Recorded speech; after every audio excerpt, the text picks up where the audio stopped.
morning. It's Tuesday, October the 26th, and this is the Blackman who reads aloud,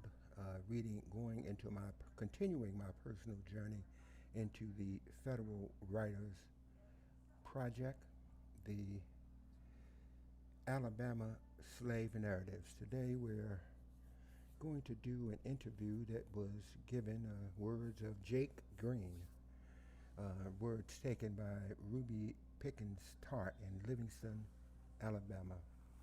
A conjure what didn't walk. Yes, and them niggas sure was scared when old Buck showed up in that field. Jake Green, former slave, laughed with vigor that denied his 85 years as he described the conjure what didn't walk. Jake has a vivid memory of those days before the Civil War, though he was only a small boy when it started.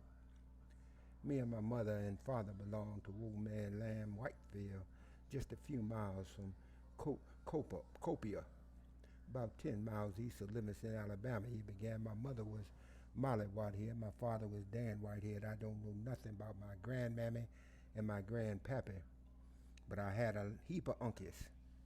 Mr. Whitehead owned dirt and fiery down to Belmont, and they had a darky there named Dick who claimed sick all the time. So the master man say, Dick, damn it, go to the house. I can't get no more work out of you. So Dick went on. He was a fiddler, so they just tucked his fiddles to him for 7 years. Then one day old Massa said to the overseer man, let's slip up there and see what Dick are doing.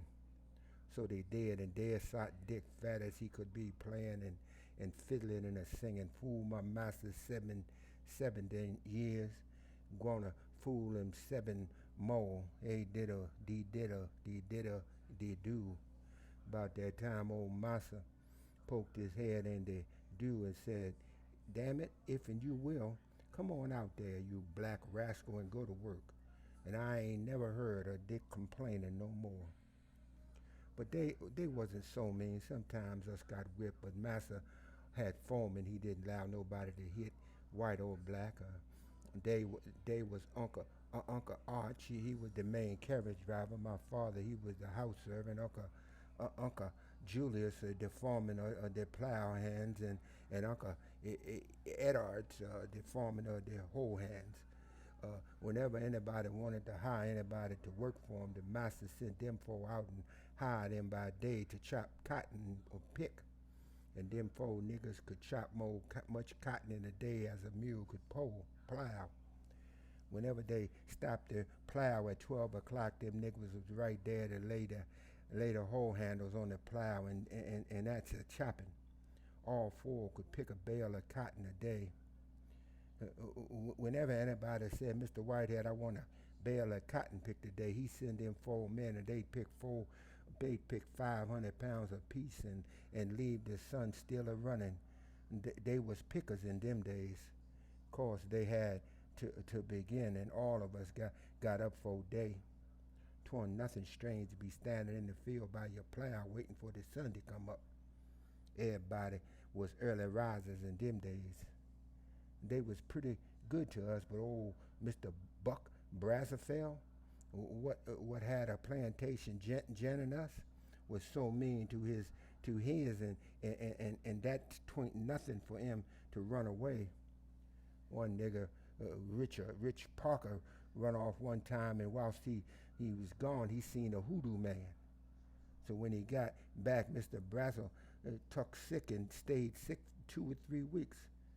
Some of them darkies told him Rich been to the hoodoo doctor. So Mr. Brassfield got up and out of that bed and come a yelling in the field. You thought you had old Bark, but my God, he rose again. Them niggas was so scared they squatted in the fields like a partridges, and some of them whispered, I wish to God he had died. 'Twa'n't long after that come surrender, but that nigga done left there, and didn't nobody know what Parker was at. Some of them niggas done brought and paid for the mule, and me and Pappy was renting and working on sneers when here comes Parker, just heard about surrender. He say, why didn't anybody come tell me it was a surrender? Then he started singing, slavery chain. Thank God Almighty, I'm free at last, free at last, free at last. Thank God Almighty, I'm free at last. But that won't none of old masters niggas. He had one do call him John, and he come a traveler and stayed all night. Old master pointed out John and said he ain't never told a lie in his life. The traveler bet master $100 against 4 bits he'd catch John in a lie before he left.